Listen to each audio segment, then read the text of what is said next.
الإخوان اتصلوا في سيد وقالوا له أنت تستلم جريدتنا الجديدة.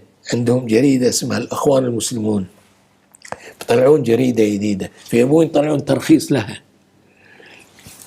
فاكتبوا طلب لوزير الداخلية اللي هو عبد الناصر وقتها كان رئيس وزراء ووزير داخلية ماسك الداخلية.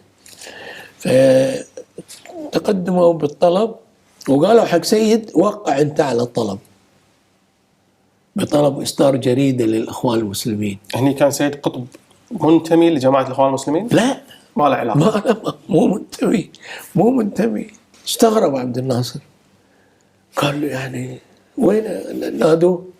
نادى ويا سيد قطب إلى مقر قيادة مجلس قيادة الثورة.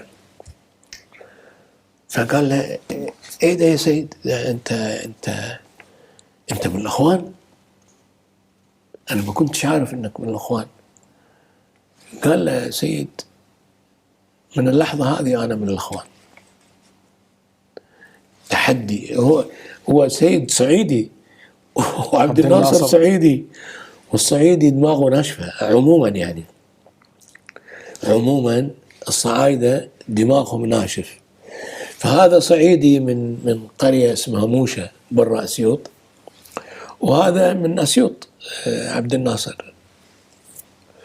والصعايدة اثنين تجادحوا فتشج عاد.